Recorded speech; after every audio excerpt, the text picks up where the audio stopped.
Mais écoutez, jusqu'à ce jour, on comptait 42 convois depuis janvier jusqu'à maintenant. Et quand on ajoute ces deux derniers convois, celui qu'on vient de recevoir du Ghana et celui qu'on a reçu également de la zone ouest, du côté de Danané, nous sommes également en ce moment à 44 convois pour l'année 2019. Voilà, et ces 44 convois-là nous ont permis de rapatrier autour de 3545 personnes. Mais aujourd'hui, ce que nous appelle la population résiduelle, après les rapatriements que nous avons faits, on ne tient pas compte des deux qui sont en cours en ce moment, puisqu'il va falloir que nous fassions les enregistrements et que nous confirmions les chiffres. Il nous reste en ce moment, selon nos statistiques, environ 21 883 de nos compatriotes encore en exil, sur les 300 000 qui sont partis en raison des crises que nous avons connues. Comme on vous a dit, vous savez, le rapatriement il est volontaire, et donc chaque rapatriement a ses réalités. Voilà, donc les rapatriements dans l'architecture, c'est la même chose, mais dans la pratique, en fonction justement des contraintes que l'on peut rencontrer sur le terrain, des contraintes logistiques et tout, nous adaptons la façon de conduire les opérations de rapatriement. Voilà, mais il faut retenir que ce sont des actions qui sont basées sur la volonté de l'individu qui décide de rentrer. Voilà, donc ce sont eux qui décident de remplir un formulaire pour dire qu'ils veulent rentrer chez eux en Côte d'Ivoire de façon libre et consentie. Et nous organisons l'opération de rapatriement en collaboration avec les pays d'accueil qui les ont reçus et avec notre partenaire de tous les jours, le Haut-Commissariat des Nations Unies pour les réfugiés en Côte d'Ivoire. Je pense que les combats sont toujours un peu difficiles, parce que comme je le dis, vous savez qu'il s'agit de faire revenir des gens dans la sécurité et dans la dignité. Ça, c'est un principe cardinal des opérations justement que nous menons.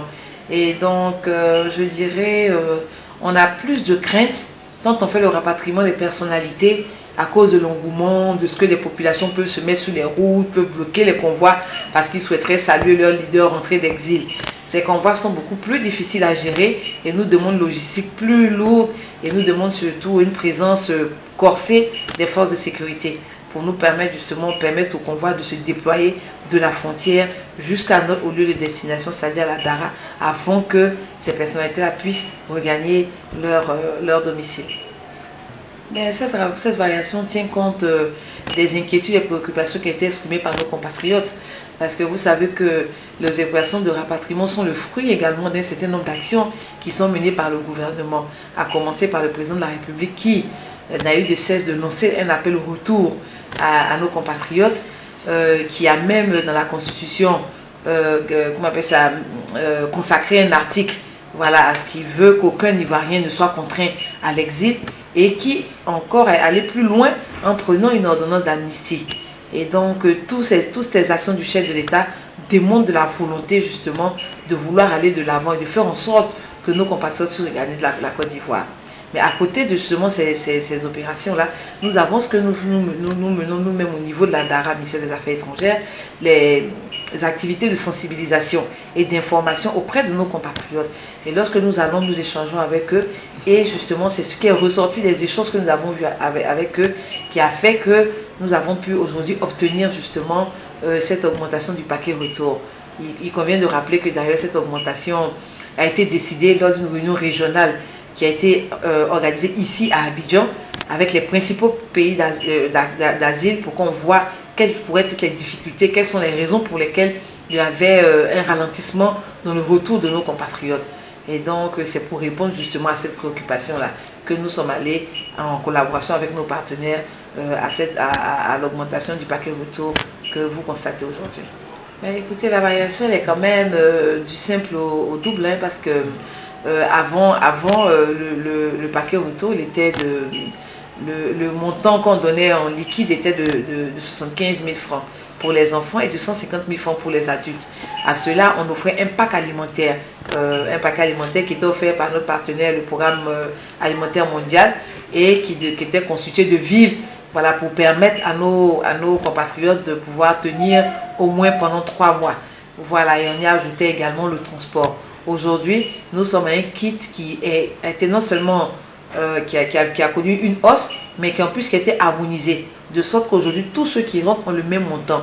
Et quand on regarde les différents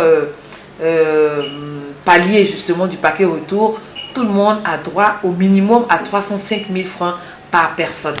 Donc voilà, vous imaginez de 75 000 à 300 000 francs, de 150 000 à 300 000 francs.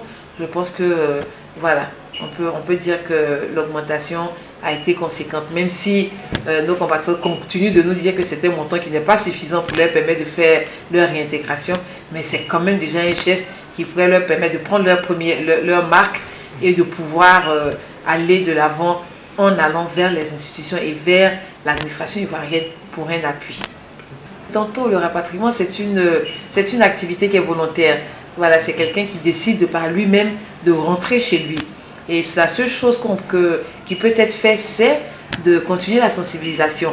Voilà, de continuer la sensibilisation, d'informer nos compatriotes sur la situation en Côte d'Ivoire. On comprend leurs craintes parce que, comme vous savez, nous sommes à l'orée des élections de 2020 et nos compatriotes de l'extérieur ont toujours des craintes et c'est à nous justement d'aller vers eux pour ennihiler en eux ces craintes-là et leur donner encore l'espoir du retour. Mais il y a également l'action vis-à-vis de ceux qui sont rentrés, parce que ceux-là également constituent des exemples et je pense pour ceux qui ont pu véritablement retrouver leur marque, constituent de bons exemples sur lesquels nous devons capitaliser pour une fois de plus favoriser le retour de nos compatriotes encore hésitants.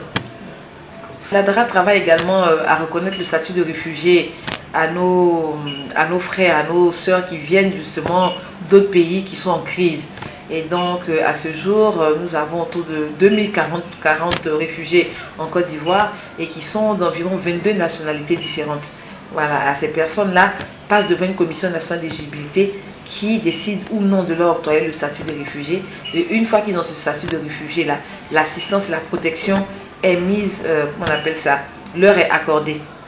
Le mot que nous avons à l'endroit de ces personnes, c'est de leur dire que la DARA sera toujours à leur côté, que le ministère des Affaires étrangères, avec à sa tête son excellent monsieur le ministre des Affaires étrangères, son excellent monsieur Marcel Amontano, nous a instruit de sorte que personne ne reste à côté, en dehors justement de la protection et de l'assistance que nous devons leur apporter.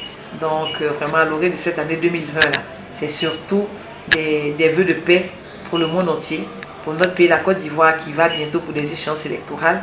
Et prier le Tout-Puissant de faire en sorte que, conformément à la volonté du chef de l'État, son excellent M. Alassane Ouattara, les élections en Côte d'Ivoire sont des élections apaisées, sont des élections transparentes. Et comme il a souvent réitéré qu'il n'y a aucune raison que les Ivoiriens aient peur. Ce sont des échéances électorales comme il y en a eu tant d'autres. Et nous prions le Tout-Puissant qui nous éclaire et qu'il éclaire tous ceux qui vivent en Côte d'Ivoire pour que ces élections-là soient une réussite et que la Côte d'Ivoire continue sa marche vers le développement, vers l'émergence pour le bonheur de tous.